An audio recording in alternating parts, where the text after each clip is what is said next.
नमस्कार, IBC 24 देख रहे हैं आप और मैं हूं आपके साथ अविनाश कर। 10 बजे रात पूरे दिन के बाद बुलेटिन में आपका स्वागत है। नरसिंहपुर के मंगवानी थाना के पास नेशनल हाईवे 44 पर एक भीषण सड़क हादसा हो गया और इसमें एक व्यक्ति की मौत हो गई। दरअसल सिवनी जिले से ज्वलनशील पदार्थ लेकर आ रहा एक टैंकर अनियंत्रित हो गया, पलट गया, विस्फोट भी हो गया। उसमें धमाका इतना जबरदस्त था कि इसकी गूंज 2 किलोमीटर दूर स्थित खापा गांव में भी सुनाई दी, जिसके बाद ग्रामीण मौके पर पहुंचे, पुलिस को सूचना दी। एसपी के मुताबिक एक व्यक्ति की मौत हुई है। तो ये तस्वीरें नरसिंहपुर की, जहां पर एक ज्वलनशील पदार्थ ले जा रहा टैंकर अनियंत्रित होकर पलटा और उसमें विस्फोट हो गया। ये तस्वीरें नरसिंहपुर की है, जिसमें एक व्यक्ति की मौत भी हो गई।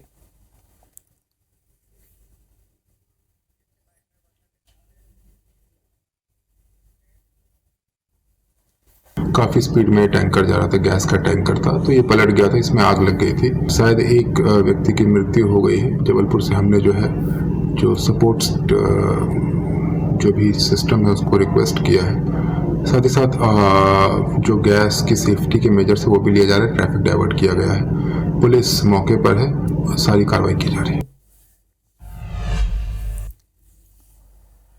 छत्तीसगढ़ के 2 अस्पतालों से डॉक्टर्स की लापरवाही की खबरें सामने आ रही हैं। पहली तस्वीर धमतरी से है, जहां सिजेरियन डिलीवरी के बाद कुछ ही दिन बाद महिला की मौत हो गई, जबकि परिवार वालों ने मसीही अस्पताल की एक महिला डॉक्टर पर लापरवाही का आरोप भी लगाया है। अस्पताल प्रबंधन के खिलाफ थाने में शिकायती आवेदन भी दिया है। पुलिस के मुताबिक महिला की पोस्टमार्टम रिपोर्ट आने के बाद ही आगे की कार्रवाई की जाएगी। जबकि दूसरी जो तस्वीर है ये दंतेवाड़ा से है। कटे कल्याण निवासी एक महिला को प्रसव पीड़ा होने के बाद जिला अस्पताल में भर्ती कराया गया। अस्पताल में नवजात की मौत हो गई। परिवार वालों ने अस्पताल प्रबंधन पर लापरवाही का आरोप लगाया। उनका कहना है कि डिलीवरी से पहले ही नवजात की मौत हो गई थी। नर्सों पर परिवार वालों ने मौत के बाद भी नवजात की मालिश करने का आरोप लगाया है। कड़ी से कड़ी कार्रवाई की मांग की है। तो दोनों मामले धमतरी और दंतेवाड़ा में अस्पताल प्रबंधन पर पीड़ित पक्ष ने गंभीर आरोप लगाए हैं। एक मामला डिलीवरी के बाद का, तो एक बार नवजात की मौत पर अब परिवार वाले शिकायत कर रहे हैं। ये तो पूरा सिस्टम लोग लापरवाही नहीं। सीटी स्कैन करवाने में पता चला कि बच्चेदानी का जो मुंह रहता है ना, सीट से सिलाई नहीं हुआ है, खुला हुआ है और बार बार वहीं से पानी निकल रहा है, पेट सूजन हो रहा है करके दर्द में वैसे लापरवाही बरती गई। वहाँ सीटी स्कैन में साफ दिखा रहा है कि उसमें लिखा है करके, और डॉक्टर साहब भी मेरे बताए कि इसमें थोड़ा सा पानी भरा है और बच्चेदानी का ठीक से सिलाई नहीं हुआ, खुला है करके। इनका ये कहना है कि मसीही अस्पताल में 29 तारीख को इलाज के लिए डिलीवरी के लिए भर्ती कराए थे और बाद घर आ गई थी। उसके बाद इसकी हालत बिगड़ा तो शिवनंदा अस्पताल में भर्ती किए, जहाँ पर उसकी डेथ हुई है। डिलीवरी के दौरान इनका ये ब्लेम है कि डॉक्टर के द्वारा गलत इलाज किया गया है, जिस संबंध में थाने में वर्गीकरण कायम किया गया है और जांच में लेकर अग्रिम कार्रवाई की जाएगी। लोग का लापरवाही है ना, ये बच्चा भी खत्म हो गया। जब बच्चा को ले दे, मतलब जैसा भी करके बोलने से डिलीवरी कराए, उसके बाद बच्चा को पीठ को गुलाब से रगड़े तो पूरा पीठ पूरा छिला गया है बच्चा का। एमपी में 27% ओबीसी आरक्षण के मामले में सुप्रीम कोर्ट ने एमपी सरकार से जवाब मांगा। सुप्रीम कोर्ट ने कांग्रेस के नेता जय ठाकुर की याचिका पर सुनवाई करते हुए एमपी सरकार से जवाब मांगा है। याचिका में कहा गया कि एमपी हाईकोर्ट ने 27% ओबीसी आरक्षण देने वाले ऑर्डिनेंस पर रोक लगाई थी, एक्ट पर नहीं। यानी याचिका पर रोक, अध्यादेश पर रोक लगी है, कानून पर रोक नहीं लगी है। सवाल जब उठाया गया कि जब बढ़ा हुआ आरक्षण देने वाले कानून पर रोक नहीं है तो सरकार ओबीसी वर्ग को बढ़ा हुआ आरक्षण क्यों नहीं दे रही है। सुप्रीम कोर्ट ने फिलहाल मामले में एमपी सरकार से जवाब तलब किया है। याचिका पर अगली सुनवाई नवंबर माह के पहले हफ्ते में तय कर दी गई है। आपको यह भी बता दें कि एमपी में ओबीसी आरक्षण 14 से बढ़ाकर 27% कर दिया गया था, जिसके खिलाफ कई याचिकाएं हाईकोर्ट में दायर की गई। साल 2019 में जबलपुर हाईकोर्ट ने जो बढ़ा हुआ आरक्षण देने वाले ऑर्डिनेंस पर रोक लगा दी थी, जिसके बाद प्रदेश में ओबीसी वर्ग को केवल 14% आरक्षण दिया जा रहा है। 14% रिजर्वेशन है, जबकि पूरे देश में 27% है। कमलनाथ सरकार ने कोशिश करी इसको 27% करने की और इसके लिए एक ऑर्डिनेंस लेके आए, जिस ऑर्डिनेंस पे रोक लगा दिया गया हाई कोर्ट के द्वारा, उसमें स्टे कर दिया गया। जबकि ऑर्डिनेंस की समय सीमा होती है 6 महीने, 6 महीने बाद वो अपने आप खारिज हो जाता है। उन सब बातों पर कोर्ट ने संज्ञान लेते हुए फर्स्ट वीक ऑफ नवंबर में अगली सुनवाई की हमें तारीख दी है और सरकार से जवाब मांगा है। अब से कुछ ही थोड़ी देर बाद रायपुर में कांग्रेस स्क्रीनिंग कमेटी की बैठक होगी। अजय माकन, नीता डिसूजा वर्चुअली बैठक लेंगी। खबर यह भी है कि इस दौरान पहले चरण की 20 सीटें पर नाम तय हो सकते हैं। इससे पहले कांग्रेस प्रदेश चुनाव समिति की बैठक हुई, जिसमें सीएम भूपेश बघेल, कुमारी सैलजा, दीपक बैज समेत कई मंत्री शामिल हुए। चुनावी रणनीति, प्रत्याशियों पर चर्चा पर मंथन हुआ। 12 और 13 अक्टूबर को दिल्ली में कांग्रेस केंद्रीय चुनाव समिति की बैठक होनी है और इस बैठक में छत्तीसगढ़ की 90 सीटों पर प्रत्याशी तय होंगे। बैठक के बाद कांग्रेस की सूची आ सकती है। तो ये दो बड़ी खबर आपको बता रहे हैं। थोड़ी देर बाद स्क्रीनिंग कमेटी की बैठक होगी, जिसमें नीता डिसूजा समेत स्क्रीनिंग कमेटी के सदस्य जुड़ेंगे वर्चुअली। और जो बैठक स्क्रीनिंग कमेटी की होनी है उसमें 20 सीटें, जिसमें 7 नवंबर को चुनाव होने हैं, उन 20 सीटों के प्रत्याशी तय किए जा सकते हैं। ऐसी खबरें अब मिल रही हैं। लेकिन इससे थोड़ी ही देर पहले सीईसी की बैठक भी, माफ कीजिएगा, केंद्रीय चुनाव समिति की बैठक हुई थी और 12 से 13 अक्टूबर को दिल्ली में केंद्रीय चुनाव समिति की बैठक होगी। और अब हमारी स्क्रीनिंग कमेटी की बैठक होगी और 12 तारीख को हमारी सेंट्रल इलेक्शन कमेटी की बैठक। फाइनल लिस्ट वहाँ से होती है, सीईसी से। जब उनकी फाइनल मोहर लगेगी तब आप समझिए कि कैंडिडेट की लिस्ट क्लियर हुई। कोशिश करेंगे हम 90 लाने की। साल 2018 से लेकर अब तक, जब से सीएम भूपेश बघेल छत्तीसगढ़ के मुख्यमंत्री बने हैं, तब से लेकर अब तक सीएम भूपेश बघेल ने पूर्व सीएम रमन सिंह पर तंज कसने का कोई मौका छोड़ा नहीं है। हर मौके पर सीएम भूपेश ने रमन सिंह को उपेक्षित करार दिया और यह मैसेज देने की कोशिश की कि बीजेपी संगठन और हाईकमान रमन सिंह की उपेक्षा कर रहा है। लेकिन जैसे ही छत्तीसगढ़ में बीजेपी की दूसरी सूची आई, इसके बाद सीएम भूपेश बघेल भी मान रहे हैं कि इस टिकट वितरण में रमन सिंह की ही चली है, जिस पर अब रमन सिंह ने पलटवार किया है। कहा कि अब कैसे सीएम भूपेश बघेल के स्वर बदल रहे हैं। पहले तो कहते थे कि डॉक्टर रमन सिंह की कोई सुनता नहीं है, उन्हें कोई पहचानता नहीं है। क्या कहा, आप भी सुनिए। रमन सिंह और उसके भांजा अगल बगल के सीट मिला रहे हैं। कम से कम आधा दर्जन से ऊपर तो परिवारवाद का है। और ये लोग कहते रहे कि सब नया देंगे, लेकिन चला है तो रमन सिंह का। रमन सिंह की चल रहा है, दूसरे किसी का नहीं चल रहा है। वो तो बोलता था डॉक्टर रमन को कुछ पहचानता ही नहीं दिल्ली में। आज कैसे भूपेश का उसका स्वर बदलता क्यों है और कब बदलता है मुझे नहीं मालूम।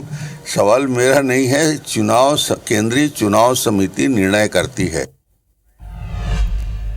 तो लगातार चुनाव से पहले इस तरह की बयानबाजी आपको और भी देखने को मिलेगी। एक और विवादित मामला, विथ कांग्रेस नाम के एक ट्विटर हैंडल से एक वायरल हुआ पोस्ट और इस पर चढ़ा सियासी घमासान।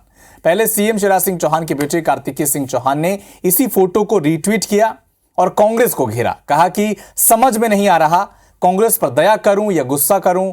मेरे जीवित पिता के श्राद्ध की बात आप कर रहे हैं, आपको लगता है कि ईश्वर आपको माफ करेगा। इसके बाद कांग्रेस ने भी पलटवार किया। एमपी कांग्रेस के मीडिया सलाहकार और कमलनाथ के भी मीडिया सलाहकार हैं पीयूष बघेल, उन्होंने ट्वीट किया। कहा कि ये जो ट्वीट है ये कांग्रेस ने नहीं किया, बल्कि बीजेपी में आपके पापा के दुश्मनों ने किया है। कांग्रेस का विरोध शिवराज की जन विरोधी नीतियों से है, किसी एक व्यक्ति से नहीं है। तो अब मुख्यमंत्री के बेटे भी इस समर पर कूद चुके हैं, लेकिन जवाब देने में कांग्रेस भी पीछे नहीं है। तो वायरल ट्वीट, सोशल मीडिया, ये वो मामला जिस पर लगातार ये चुनाव लड़ा भी जाएगा और लगातार ये मैसेज भी देने की कोशिश है कि किस तरह से सोशल मीडिया पर एक दूसरे दलों के नेताओं को घेरा जाए। इसका एक उदाहरण आपके सामने टेलीविजन स्क्रीन पर है। और आज इवेंट ऑफ द डे की चुनावी तारीखों के ऐलान के बाद राहुल गांधी मंगलवार को शहडोल पहुंचे। 10 दिन के भीतर एमपी का ये उनका दूसरा दौरा है।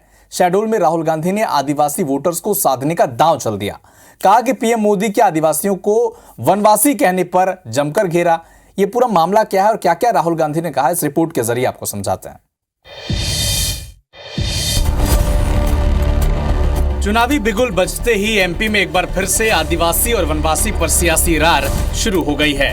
कांग्रेस नेता राहुल गांधी ने प्रदेश के सुदूर आदिवासी अंचल शहडोल के व्यवहारी में सभा की और बीजेपी और पीएम मोदी पर जमकर हमला बोला। राहुल ने कहा कि पीएम अपने भाषण में वनवासी कहते थे, मेरे कहने के बाद वो वनवासी नहीं आदिवासी कहते हैं। आप ये वनवासी शब्द कभी फिर से प्रयोग मत करो। अब आप देखिए नरेंद्र मोदी जी का भाषण देखिए, अब वो वनवासी नहीं कहते, अब वो आदिवासी कहते हैं। मुंह से आदिवासी शब्द निकलता है, दिल में वनवासी शब्द है। भाइयों और बहनों, हमारी नीयत साफ है, दिल से आदिवासी, दिमाग से आदिवासी, मुंह से आदिवासी। राहुल गांधी का आदिवासियों के बारे में बात करना कोई नई बात नहीं है। विधानसभा चुनाव में राहुल गांधी ने वनवासी और आदिवासी पर बयान देकर बहस छेड़ी थी। अब एमपी विधानसभा चुनाव में राहुल गांधी ने एक बार फिर से आदिवासी बनाम वनवासी की बहस छेड़कर बीजेपी को घेरने की कोशिश की है। इधर देश और प्रदेश में सत्तारूढ़ बीजेपी कहां चुप बैठने वाली थी। राहुल गांधी का बयान आते ही बीजेपी ने राहुल पर हमला करना शुरू कर दिया। मैं बार बार इस बात को कहता हूं कि कांग्रेस के खून में आज भी अंग्रेजों के जीन्स हैं। फूट डालो, राज करो। सुना होगा, वो कह रहे हैं कि आदिवासी अलग है और जनजाति अलग है, वनवासी अलग है। आदिवासी संस्कृति, परंपरा, आदिवासियों के क्रांतिकारियों का भी किसी का नाम ले लेते।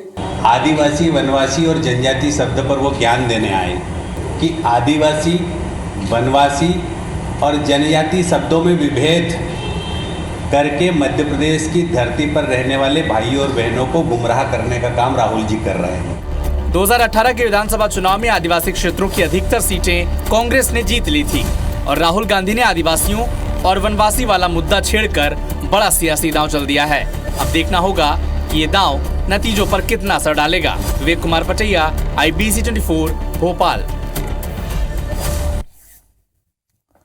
मुख्यमंत्री शिवराज सिंह चौहान चुनावी रण में कूदने से पहले उत्तराखंड के दौरे पर पहुंच गए हैं। उनके चुनावी तारीखों के ऐलान के अगले दिन ऋषिकेश का एक वीडियो सामने आया, जिसमें वो ऋषिकेश में मौजूद थे, जिसमें मुख्यमंत्री मां गंगा के किनारे शांत भाव से डायरी में कुछ लिखते दिखे हैं। न नारों का शोर है, न टिकट की मारामारी, यहां दूर दूर तक कल कल करती गंगा की लहरें हैं। ये कुछ ऐसा ही है जब किसी भी बड़े मैच से पहले खिलाड़ी अपनी एनर्जी को जमा करने के लिए एकांत में रहना पसंद करते हैं। इस नज़ारे को खुद मुख्यमंत्री शिवराज सिंह चौहान ने ट्वीट किया है। और ये भी बता दें आपको कि उत्तराखंड से लौटते ही शिवराज सिंह चौहान कल से भोपाल उत्तर की सीट में प्रचार आगाज कर देंगे और भोपाल की उत्तर विधानसभा सीट पर टीला जमालपुरा क्षेत्र में बीजेपी प्रत्याशी आलोक शर्मा के समर्थन में वो रैली होगी, सभा होगी, जिसमें मुख्यमंत्री चुनावी बिगुल और प्रचार का आगाज भी करेंगे। भारतीय जनता युवा मोर्चा के राष्ट्रीय अध्यक्ष तेजस्वी सूर्या कल रायपुर आ रहे हैं। वे सुबह 8 बजे रायपुर पहुंचेंगे। दोपहर को कुशाभाऊ ठाकरे परिसर में बीजेवाईएम के प्रदेश पदाधिकारियों, मंडल और जिला अध्यक्षों और महामंत्रियों की बैठक लेंगे। इसके अलावा पूर्व मुख्यमंत्री रमन सिंह और प्रदेश अध्यक्ष अरुण साव के साथ कार्यशाला में शामिल होंगे।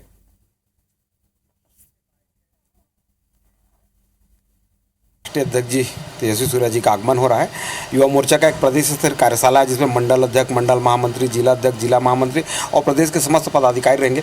चुनाव में युवा मोर्चा की भूमिका और ऐसे कैसे रणनीति बनेगी जिससे युवा मोर्चा चुनाव जिताने में एक महत्वपूर्ण भूमिका निभा सके, इसके लिए कल कार्यशाला होनी है। निश्चित ही नए मतदाताओं तक हम पहुँचे हैं और उसका एक बड़ा परिणाम चुनाव में आपको दिखेगा। कवर्धा से बीजेपी प्रत्याशी बनाए जाने के बाद से विजय शर्मा मंगलवार को पहली बार कवर्धा पहुंचे। बाईपास रोड से लेकर धर्मध्वज चौक तक रैली निकाली गई।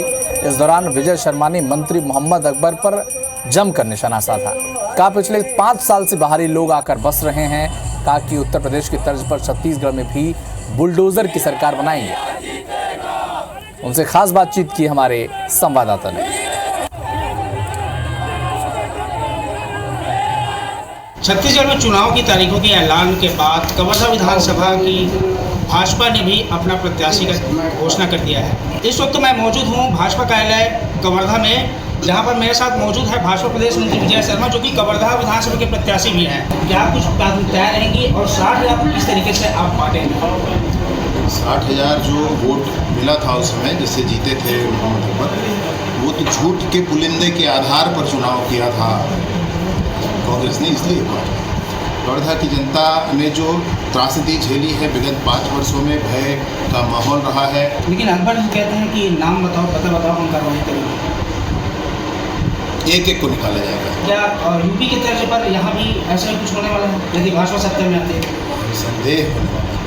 भाजपा सत्ता में आएगी तो बुलडोजर सरकार बनेगी और उस समय कानून की धज्जियां उड़ाने वालों के साथ वही होगा जो आज उत्तर प्रदेश में हो रहा है। हम नजीर मानकर चलेंगे उत्तर प्रदेश की सरकार में। तो ये थे कवर्धा प्रत्याशी विजय शर्मा, जिनका साफ तौर पर कहना है कि यूपी में जिस तरीके से बुलडोजर की सरकार चलती है, उसी तरीके से कवर्धा और कवर्धा के साथ साथ पूरे छत्तीसगढ़ में भी बुलडोजर की सरकार बनाई जाएगी। कवर्धा से IBC 24 के लिए सूर्य प्रकाश चंद्रवंशी की रिपोर्ट।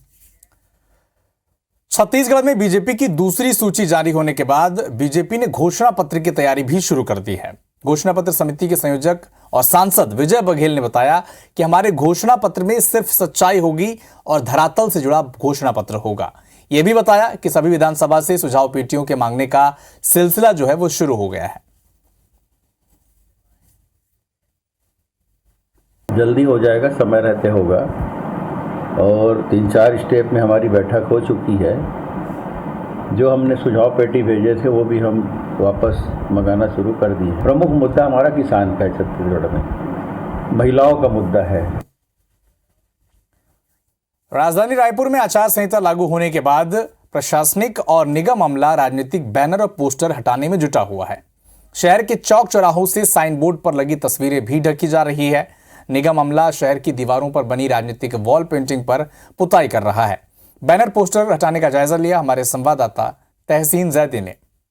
विधानसभा चुनाव के आचार संहिता लगते ही जिला प्रशासन जो है पूरी तरह से सक्रिय हो गया है और शहर के जितने भी जो पोस्टर हैं, शासकीय पोस्टर हैं, उनको हटाने का काम जो है वो शुरू हो गया है। और आप देख सकते हैं कि ये नज़ारा जो है ये राजधानी रायपुर का ये नज़ारा है, जहाँ पे नगर पालिका निगम के जो लोग हैं वो जितने भी जो शासकीय जो बोर्ड हैं उनको जो अभी एक तरह से उसको छिपाने के लिए, उसको ढकने के लिए यहाँ पे तैयारी कर रहे हैं। और फिलहाल अभी पूरे शहर में जो है रात में और दिन में और 24 घंटे जो कह सकते हैं कि वो SST चेकिंग पॉइंट बनाए गए हैं और उसमें जो चुनाव को प्रभावित करने वाले सामान हैं उसको ले जाने वाले लोग या जो कैश और जो अवैध तरीके से जो सामानों का परिवहन करते हैं उस पर नज़र रखने के लिए जो चेक पोस्ट भी बनाए गए। तो कुल मिला के कह सकते हैं कि आगामी विधानसभा चुनाव के चलते जो आचार संहिता लगी है उसके बाद जो है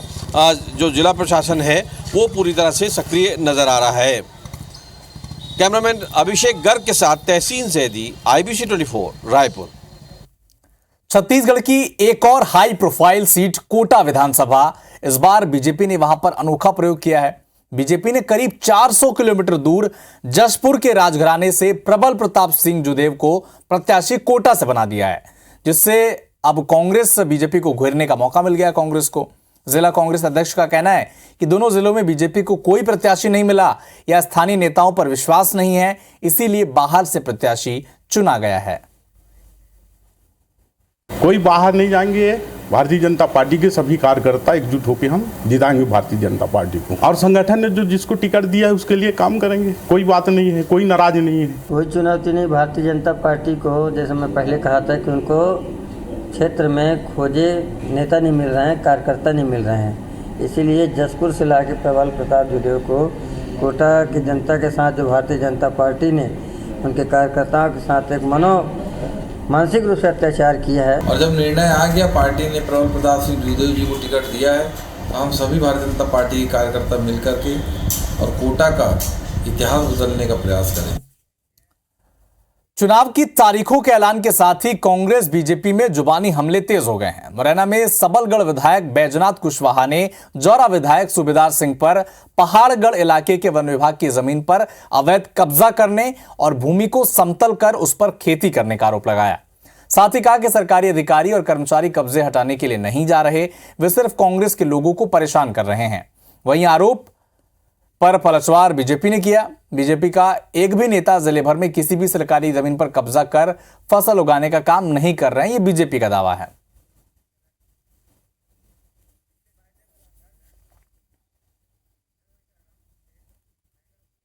अनार के आसपास, पाड़गर के आसपास कई हजार बीघा जमीन पर भाजपा के लोगों के कब्जे हैं। मेरे क्षेत्र में जाकर के वहां पर कब्जे हैं। कांग्रेस के पास कोई मुद्दा नहीं बचा है। उलझुल बात करने के अलावा वो इस तरह का ही काम कर रहे हैं। उनका खुद का कोई वजूद बचा नहीं है, इसलिए वो इस तरह के आरोप लगा के अपनी बातों को भ्रमित करने का कोशिश करते हैं। जैसे ही हमारे पास कोई भी सूचना आती है कि वन विभाग की भूमि पर अतिक्रमण किया गया है, समय समय पर वन विभाग की टीम द्वारा वो जो वन भूमि है अतिक्रमण मुक्त की जाती है और पुलिस प्रशासन के साथ मिलकर अगर कोई वन भूमि पर अतिक्रमण किया गया है तो उसे अतिक्रमण मुक्त कराएंगे। ये लगातार इस प्रकार के प्रकरण जो है वो अभी संज्ञान में पिछले कुछ समय से आए हैं। हम लोग इस प्रकार की कार्रवाई लगातार फॉरेस्ट के माध्यम से करवा भी रहे हैं। पहाड़गढ़ का विशेष जो हमारे पास कुछ गाँव की सूचना भी मिली है, त्वरित इसमें टीम पहुंच है कि आगामी 3 दिवस में ही जो भी इस प्रकार के केसेस बने हैं उन्हें मैदानी कार्रवाई। रतलाम में राजीव गांधी सिविक सेंटर के बेचे गए भूखंड पर भवन निर्माण की अनुमति नहीं मिलने से खरीदने वाले लोग बेहद परेशान हैं। अब खरीदारों के समर्थन में पूर्व गृह मंत्री हिम्मत कोठारी आ गए हैं। दरअसल 1997 में लोगों ने सिविक सेंटर के बेचे गए भूखंड खरीदे थे, जिस पर उन्हें अब तक भवन बनाने के लिए नगर निगम से अनुमति नहीं मिली है, जिससे लोग परेशान हैं, निगम के दफ्तर के चक्कर काटने को मजबूर हैं। मैंने आज कमिश्नर को कह दिया है, यहाँ नामांतरण के प्रकरण पड़े हैं, लोग चक्कर काटते रहते हैं, यहाँ पर परमिशन के लिए चक्कर काटते रहते हैं। वो भी उनसे निवेदन किया कि आप जल्दी करें और मैंने ये कहा कि 15 दिन के अंदर अगर ये इसको मकान बनाने की परमिशन नहीं दी तो मैं आमरण अनशन पे बैठूंगा। इसकी आवश्यकता नहीं पड़ेगी, उससे पहले हम इसका निराकरण कर देंगे। अभी मैंने 2 दिन पहले ही 2 करोड़ रुपए जिला प्रशासन को, राजस्व विभाग को जमा कराया है। इसका बहुत जल्दी निराकरण हो जाएगा। चुनाव का वक्त और डेंजर जोन। जी हां, शिवराज सरकार के 8 मंत्री इस जोन में हैं। इस विधानसभा क्षेत्र में इनकी हालत खराब है, यानी इनका चुनाव जीतना मुश्किल बताया जा रहा है। सूत्रों की माने तो बीजेपी के आंतरिक सर्वे में ही यह हकीकत सामने आई है। इसीलिए बीजेपी की चौथी सूची जारी होने के बाद 8 मंत्रियों के नामों को लेकर अब भी असमंजस की स्थिति बनी हुई है। इसमें सिंधिया समर्थक मंत्री भी शामिल है। एक रिपोर्ट इसी से जुड़ी हुई आपको दिखाते हैं।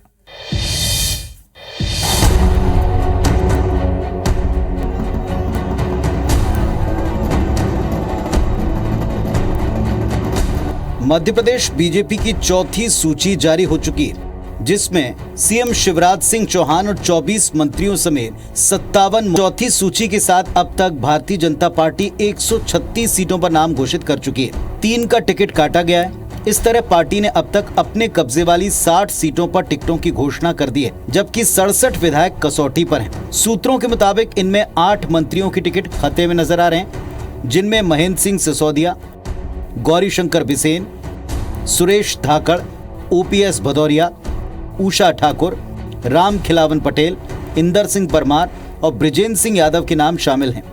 इनमें 4 सिंधिया समर्थक मंत्री भी हैं, जबकि खेल मंत्री यशोधरा राजे सिंधिया खुद ही चुनाव लड़ने से इनकार कर चुकी हैं। भारतीय जनता पार्टी का कोई भी कार्यकर्ता उसका प्रतिनिधि हो सकता है, तो इसलिए कि कुछ मंत्रियों को डेंजर जोन में बताना ये अभी शायद राजनीतिक अनुमान हो सकता है। अभी 94 प्रत्याशी शेष हैं, जिनमें हमारे 8-9 मंत्री बचे हैं, उनके टिकट होना है। जिन मंत्रियों के टिकट होल्ड किए गए हैं, बताया जा रहा है कि उनमें अधिकांश का रिपोर्ट कार्ड ठीक नहीं। सीएम शिवराज ने खराब परफॉर्मेंस वाले कई मंत्रियों को बुलाकर सुधार के लिए समझाइश भी दी थी। चौथी सूची ने इन 8 मंत्रियों समेत 67 विधायकों की नींद उड़ा दी है। जिन विधायकों का नाम चौथी लिस्ट में नहीं आया, वो बीजेपी दफ्तर के चक्कर काटते दिख रहे हैं। इधर कांग्रेस में भले ही अभी तक टिकट पर मंथन ही चल रहा हो, लेकिन वो बीजेपी के टिकट ऐलान पर अटैक जरूर कर रहे हैं। अब आगे और 2 सूची आने वाली है, अब देखते क्या होता है। पार्टी जो निर्णय ले वो सर्वोपरि, पार्टी ने इतना कुछ दिया है तो आगे भी पार्टी जो भी आदेश देगी, जो निर्णय लेगी, वो सर्वमान्य। ये सभी को दे दिया है। जो बदनुमा चेहरे थे, बदनाम चेहरे थे, भ्रष्टाचार के जिन पर आरोप चस्पा हैं, उन सबके आगे भाजपा के आला कमान ने आत्मसमर्पण कर दिया और उन सबको टिकट दे दिया है। तो इन 9 का क्या दोष है? परफॉर्मेंस के आधार पर टिकट और खराब परफॉर्मेंस मतलब हार का डर। इसीलिए बीजेपी हर सीट पर हर कदम नापतोल कर रख रही। सर्वे के बाद जिन पर पुख्ता नजरिया बना उनको टिकट दिया गया। अब देखना होगा कि अगली लिस्ट में 8 मंत्रियों समेत 67 विधायकों में से किसको राहत मिलती है और किसके पैरों तले जमीन खिसकती है। विवेक कुमार पटैया, IBC 24, भोपाल। पंजाब के सीएम भगवंत मान 2 दिवसीय MP के दौरे पर हैं। सीधी जिले के चुरहट में भगवंत मान ने आम आदमी पार्टी की आमसभा को संबोधित किया और कार्यकर्ताओं में जोश भरा। कहा कि इस बार MP में बदलाव होकर रहेगा। MP में बीजेपी की सरकार आए ना आए, लेकिन केजरीवाल सरकार वाले अच्छे दिन जरूर आएंगे। एक बात मैं दिल्ली और पंजाब के तजर्बे से बोल रहा हूं। दिल्ली में अरविंद केजरीवाल की सरकार तीसरी बार बनी है। पंजाब में हमें 1.5 साल हो गया सरकार बने हुए। शिवराज चौहान और ये भाजपा के अच्छे दिन आए ना आए, कब आएंगे मुझे पता नहीं, लेकिन मध्य प्रदेश में अरविंद केजरीवाल वाले सच्चे दिन जरूर आने वाले हैं। रायपुर कलेक्टर डॉक्टर सर्वेश्वर भूरे और SSP प्रशांत अग्रवाल ने प्रेस कॉन्फ्रेंस कर चुनाव संबंधी की जानकारी दी। कलेक्टर ने बताया कि जिले में 18,79,762 मतदाता हैं। पिछली बार जिले में 2,60,000 वोटर बढ़े हैं, जबकि 80 साल से ज्यादा उम्र के बुजुर्ग और 40% से अधिक दिव्यांग घर से मतदान कर सकेंगे।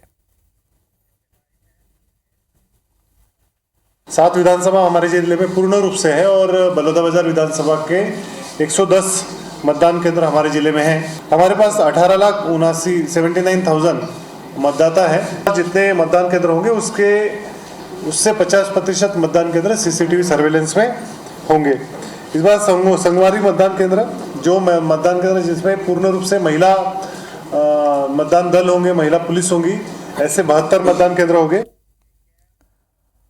रायपुर जिले में शांतिपूर्ण मतदान के लिए प्रशासन ने निगरानीशुदा और हिस्ट्रीशीटर बदमाशों पर कार्रवाई करने वाले हैं। पुलिस अधिकारियों ने बताया कि 29 अपराधियों को जिला बदर करने और 3 अपराधियों के खिलाफ NSA की कार्रवाई के लिए कलेक्टर को प्रस्ताव भेजा गया है। इसमें मारपीट, चाकूबाजी, रंगदारी समेत नशे का कारोबार करने वाले अपराधी शामिल हैं। जो पुराने लिस्टेड लोग थे, जो अभी एक्टिव नहीं थे, उनके नाम हटाए गए हैं। कुछ नए लोग जो पिछले कुछ समय से जिनके 2 या 3 से अधिक अपराध हैं, उनके नाम उनको लिस्ट में शामिल किया गया। उसके अलावा लगभग 24 लोगों का जिला बदर के लिए प्रस्ताव प्रस्तुत किया गया है। 1 की NSA की कार्रवाई की जा चुकी है। 2 ऐसे प्रस्ताव और हैं जिनके लिए हम लोग ऐसा प्रकरण प्रस्तुत करेंगे। भिलाई निवासी 39 साल की महिला की डेंगू से एम्स रायपुर में मौत होने के बाद अब सियासत शुरू हो गई है। सांसद विजय बघेल ने स्वास्थ्य व्यवस्था पर सवाल उठाए हैं। कहा कि स्वास्थ्य व्यवस्था कैसे सुधरेगी जब स्वास्थ्य मंत्री अपने ही सम्मान के लिए जूझ रहे हैं।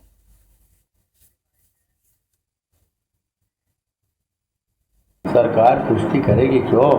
इसके लिए सरकार जिम्मेदार है। आज स्वास्थ्य की बात कर रहा, कोड़वा बात कर रहे हैं ये लोग, तो ये सब बातें हैं, इनको ध्यान में देना चाहिए। अब स्वास्थ्य मिनिस्टर और मुख्यमंत्री लड़ रहे हैं, तो स्वास्थ्य व्यवस्था कैसे सुधरेगी?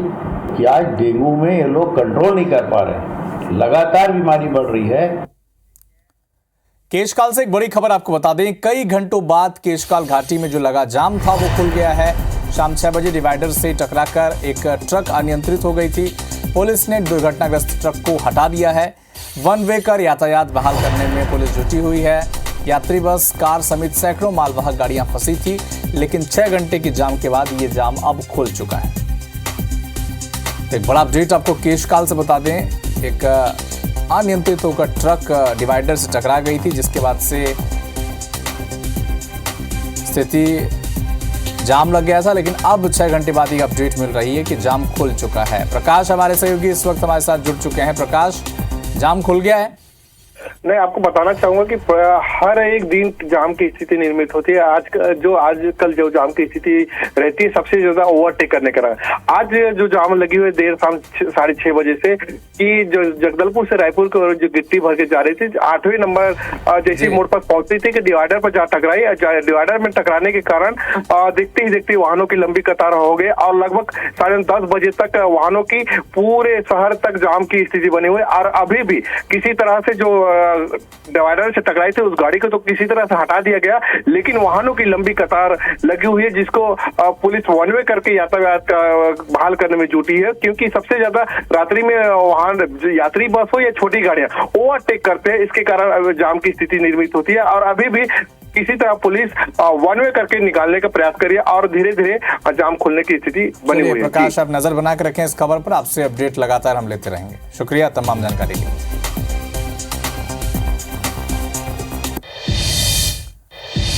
ग्वालियर में सरपंच विक्रम रावत की जो हत्या का मामला था, इसमें फरार आरोपियों का अब तक पता नहीं चला। मामले की गंभीरता को देखते हुए एसपी ने इंदौर ईपीएफ कमिश्नर मुकेश रावत समेत 5 फरार आरोपियों पर 5-5 हजार का इनाम घोषित कर दिया है। आपको यह भी बता दें कि कल 5 नकाबपोश बदमाशों ने जमीनी विवाद के चलते गाड़ी से जैसे ही सरपंच उतर रहे थे, गोली मारकर उनकी हत्या कर दी और फरार हो गए थे।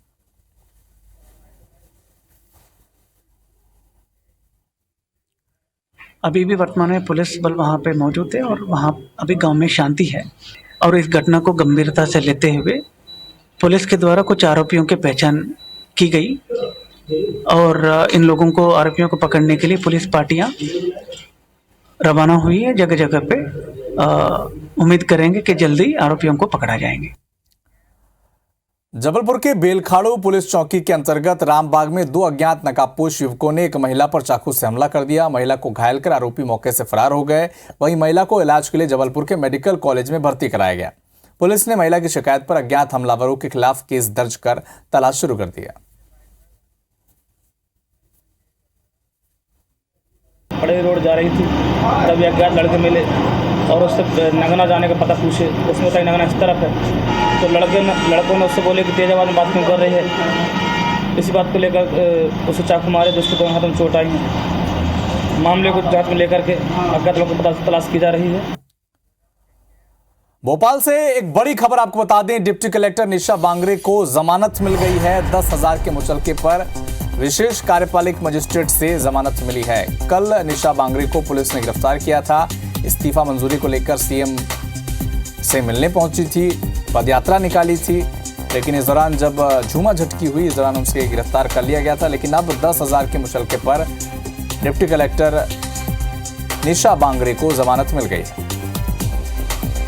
हालांकि अब तक जीएडी ने निशा बांगरे का इस्तीफा मंजूर नहीं किया है। इसी के चलते वो लगातार सरकार के खिलाफ बयानबाजी भी कर रही हैं और कल सीएम शिवराज सिंह चौहान से मिलने के लिए सीएम हाउस तक पहुंच रही थी। उनके साथ विधायक पीसी शर्मा भी थे, लेकिन उस दौरान जो झूमा झटकी हुई, उस दौरान उनके कपड़े भी फट गए थे, लेकिन इसके बाद उन्हें गिरफ्तार कर लिया गया था। अब 10,000 की जमानत मुचलके पर उन्हें जमानत मिल गई है। एक बड़ा अपडेट आपको बता दें, डिप्टी कलेक्टर निशा बांगरे लगातार चुनाव लड़ने की इच्छुक हैं। इसी के चलते उन्होंने रिटायरमेंट लेना चाहती हैं, लेकिन उन्हें का इस्तीफा जो है वो राज्य प्रदेश सरकार मंजूर नहीं कर रही है। इसी सिलसिले में वो मुख्यमंत्री से मिलने आगे बढ़ रही थी पदयात्रा के जरिए। उनके साथ विधायक पीसी शर्मा भी थे, लेकिन रास्ते में पुलिस ने रोका, झूमा झटकी हुई, उनके कपड़े भी फट गए। इसके बाद निशा बांगरे डिप्टी कलेक्टर को गिरफ्तार कर लिया गया था, लेकिन अब उन्हें 10,000 रुपए के मुचलके पर जमानत मिल गई है।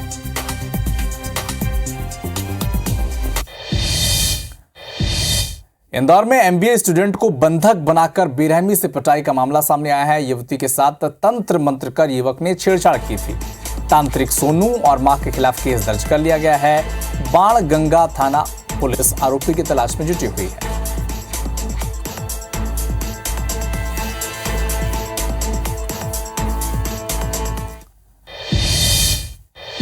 जांजगीर की सिटी कोतवाली पुलिस ने मध्य भारत पेपर मिल में डकैती के 7 आरोपियों को गिरफ्तार कर लिया है। पुलिस ने आरोपियों से भारी मात्रा में कीमती सामान भी बरामद किया है। पुलिस के मुताबिक गिरफ्तार आरोपियों में पेपर मिल की गार्ड और सामान खरीदने वाला कबाड़ी भी शामिल है। दरअसल 8 से 9 अक्टूबर की रात बदमाशों ने बिरगहनी गांव स्थित मध्य भारत मिल के अंदर घुसकर कई सामान की चोरी की थी, जिसके बाद पुलिस ने गार्ड समेत 7 आरोपियों को गिरफ्तार कर लिया है।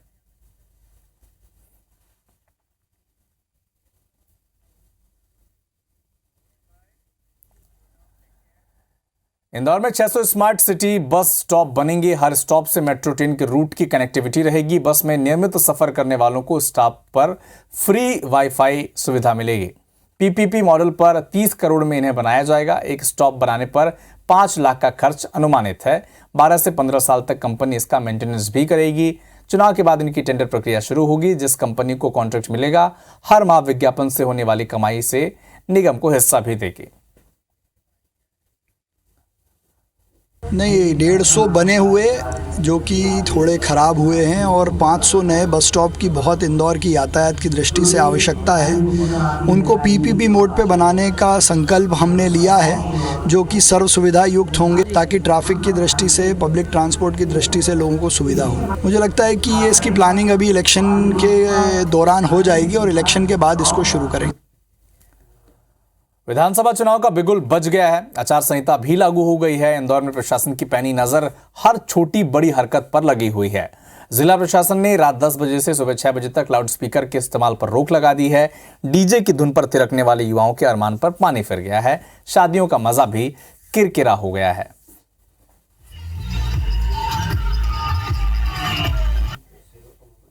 सुप्रीम कोर्ट का क्लियर कट है ना डायरेक्शन है कि रात में 10 बजे के बाद सुबह 6 बजे के बीच में मतलब कोई भी लाउड स्पीकर से नहीं होना चाहिए। एंड हमको इस व्यवस्था को इंश्योर करना चाहिए। इसके बीच में किस प्रकार को व्यवस्था करना है, हम लोग मॉडल कोड ऑफ कंडक्ट को मतलब प्रॉपरली इन्फोर्स करने के दिशा में काम करेंगे। नॉइज़ पॉल्यूशन एक्ट है मध्य प्रदेश का और एक सुप्रीम कोर्ट की गाइडलाइंस है।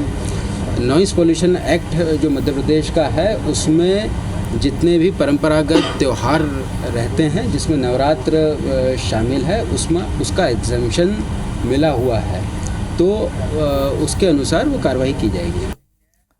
रायपुर से एक बड़ी खबर आपको बता दें। छत्तीसगढ़ बीजेपी के 21 प्रवक्ताओं की सूची जारी कर दी गई। इसमें श्रीचंद सुंदरानी, अशोक बजाज, संजय श्रीवास्तव, लक्ष्मी वर्मा, विमल चोपड़ा, नवीन मार्कंडेय, हर्षिता पांडे, विकास मरकाम, गौरी शंकर श्रीवास, मुकेश शर्मा, संजय पांडे, सत्यम दुआ, ब्रजेश पांडे, अमरजीत छावड़ा, उमेश घोरमोड़े, एसके चौहान, राजीव चक्रवर्ती, सुशांत शुक्ला, प्रवीण साहू, भूपेंद्र नाग के नाम शामिल हैं। तो 21 नामों की प्रवक्ताओं की सूची अब छत्तीसगढ़ बीजेपी ने जारी कर दी है।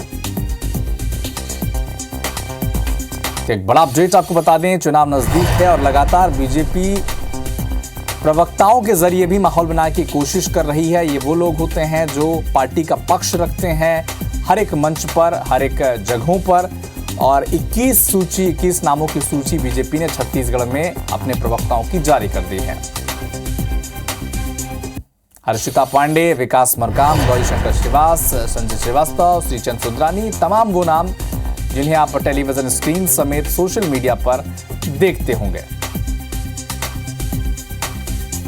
तो एक बड़ा अपडेट आपको बता दें, बीजेपी ने प्रवक्ताओं की लिस्ट जारी कर दी है छत्तीसगढ़ में, जिसमें तमाम वो नाम संजय श्रीवास्तव हो, श्रीचंद सुंदरानी हो, मुकेश शर्मा हो, जो अलग अलग मंच पर भारतीय जनता पार्टी का पक्ष रखते हैं। और इन चुनाव के नजदीक आते ही इनकी महत्ता, इनकी अहमियत और भी बढ़ जाती है। और फिलहाल चुनाव से ठीक 1 महीने से भी जब कम वक्त बचा है, तब 21 प्रवक्ताओं की सूची भारतीय जनता पार्टी ने छत्तीसगढ़ में जारी कर दी है।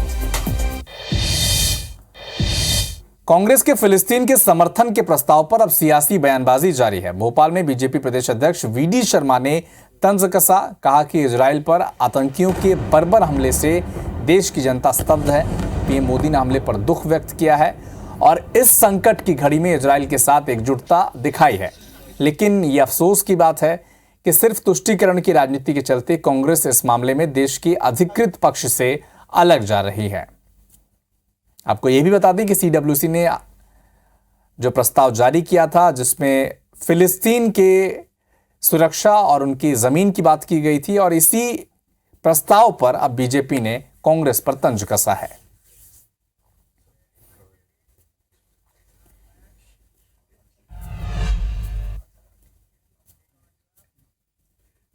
कांग्रेस की वर्किंग कमेटी की मीटिंग में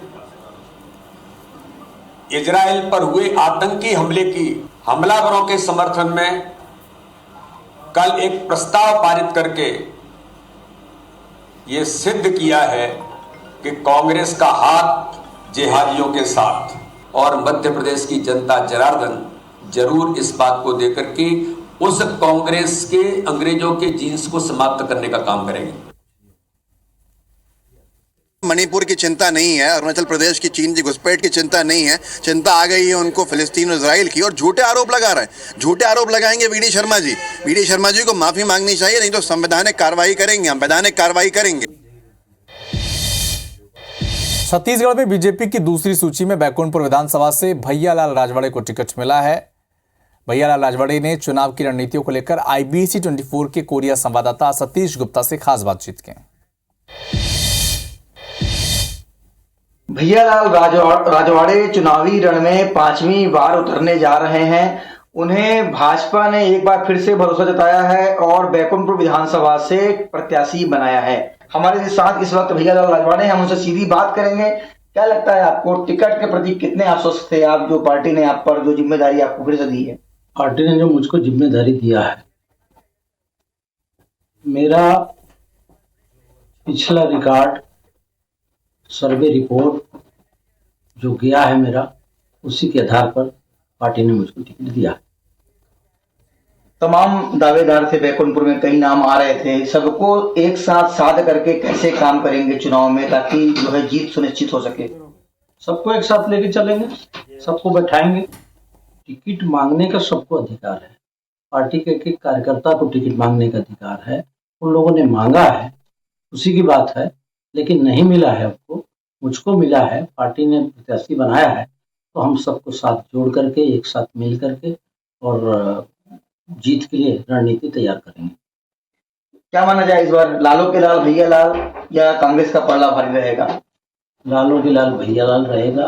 भैयालाल हमेशा सदैव लाल रहा है, जनता के बीच रहा है और जनता की आवाज है। बैकुंठपुर विधानसभा के जो वर्तमान विधायक हैं सचिव सचिव अंबिका सिंहदेव है, इनके कार्यकाल की अगर बात करें तो कार्यकाल को आप किस रूप में देखते हैं, क्योंकि उनके सामने ही लगभग माना जा रहा है कि आपको जाना होगा मैदान में? उनका 5 साल का जो कार्य कर रहा है नगण्य रहा है। वो कहीं ना तो विकास का कार्यक्रम दिखा, ना लोगों का सुख दुख में दिखे, ना किसी का भलाई किए। तो आज हम उस बात को लेकर के जनता के बीच जाएंगे। तो आप थे भैयालाल राजवाड़े, जिन्होंने सरपंच से लेकर के मंत्री तक का राजनीतिक सफर तय किया है और ऐसे में उन्हें एक बार फिर से जनता सेवा का मौका देगी। सतीश गुप्ता, IBC 24, बैकुंठपुर।